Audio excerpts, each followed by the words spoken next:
हिमाचल के सरकारी स्कूलों में जींस टी शर्ट पर रोक की सिफारिश।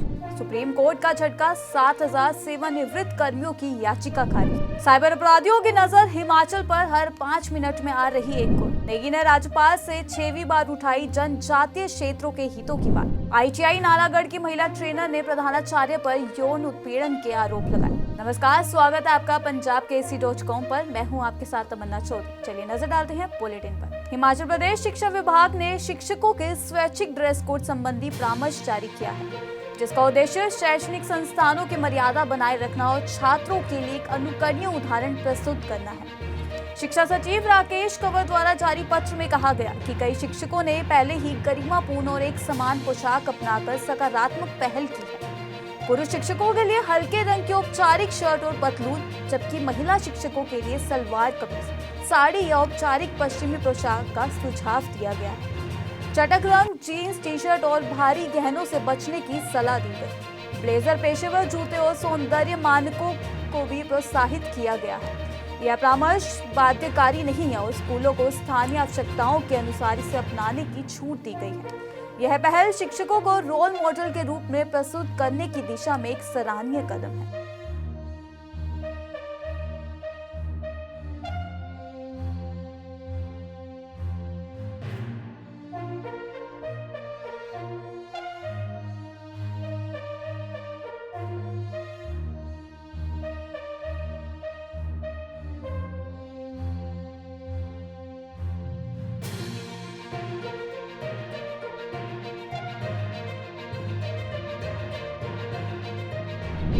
सुप्रीम कोर्ट के हालिया फैसले से हिमाचल प्रदेश के निगमों और बोर्डों के करीब 7,000 सेवानिवृत्त कर्मचारियों को बड़ा झटका लगा है।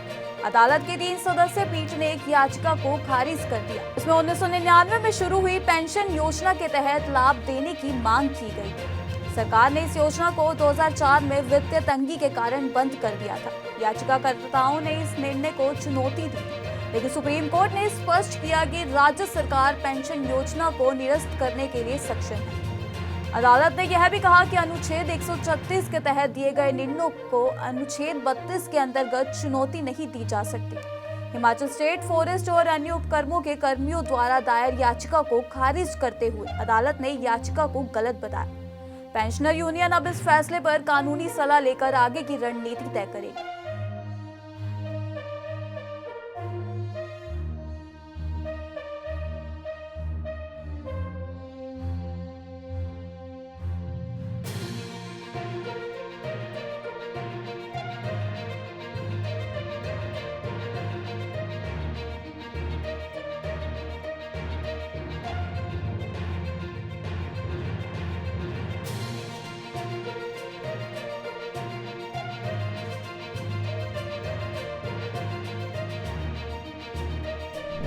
हिमाचल प्रदेश में साइबर ठगी तेजी से बढ़ रही है और यह चिंता का विषय बन गया है।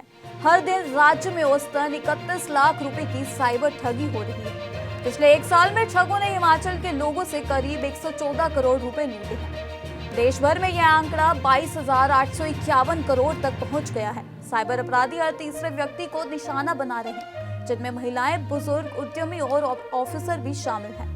ठगी के मुख्य तरीके शेयर बाजार में निवेश, लॉटरी, बीमा, लोन और डिजिटल अरेस्ट जैसी हैं। हालांकि केवल 30% पीड़ित ही शिकायत दर्ज करवा रहे हैं। विशेषज्ञों के अनुसार अपराधियों को पकड़ना कठिन है, क्योंकि वे प्रॉक्सी सर्वर का इस्तेमाल करते हैं। मोबाइल फोन घनत्व में हिमाचल देश में दूसरे स्थान पर है, जिससे यह राज्य साइबर अपराधियों के निशाने पर है। जागरूकता, मजबूत कानून और आधुनिक तकनीक ही इसका प्रभावी समाधान हो सकते हैं।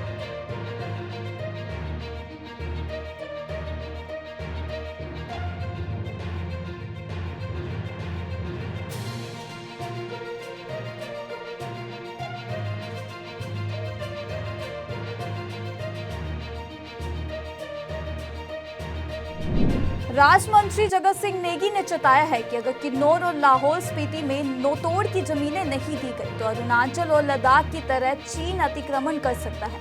उन्होंने कहा कि जनजातीय क्षेत्रों में जमीन की कमी से लोग पलायन कर रहे हैं, जिससे सीमाएं असुरक्षित हो रही हैं। वन संरक्षण अधिनियम 1980 के बाद आम लोगों का वन भूमि पर हक खत्म हो गया, जबकि संविधान राज्यपाल को जनजातीय हितों में कानूनों में बदलाव की शक्ति देता है।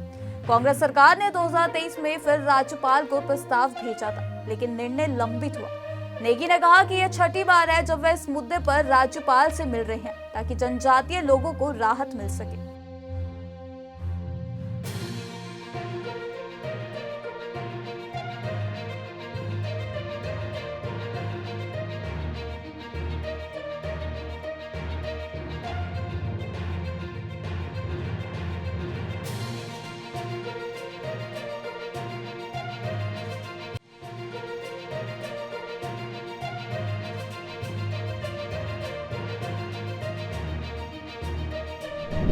आईटीआई नालागढ़ की एक महिला ट्रेनर ने प्रधानाचार्य पर यौन उत्पीड़न के आरोप लगाए हैं। महिला का कहना है कि प्रधानाचार्य ने उसे बिना काम के ऑफिस बुलाया और बाद में उत्पीड़ित किया। जब उसने प्रधानाचार्य का प्रस्ताव स्वीकार नहीं किया, इसके बाद उसे नौकरी से निकालने और कॉन्ट्रैक्ट रद्द करने की धमकियां मिली। महिला ने इस मामले की शिकायत तकनीकी शिक्षा विभाग की महिला उत्पीड़न कमेटी से की और 22 अप्रैल को इस मामले की सुनवाई तय की गई। दूसरी ओर प्रधानाचार्य ने आरोपों को साजिश बताते हुए कहा कि यह महिला कर्मचारियों द्वारा की गई बदनाम करने की कोशिश है।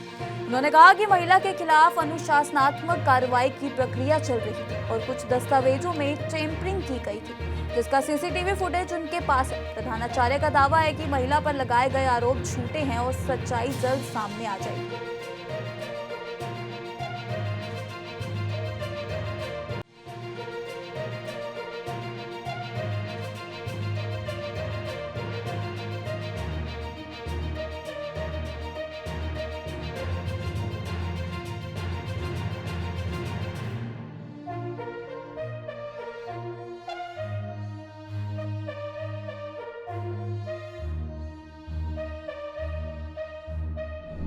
फिलहाल इस बुलेटिन में इतना ही। बाकी की तमाम खबर जानने के लिए जुड़े रहिए हमारे साथ पंजाबकेसरी.com पर।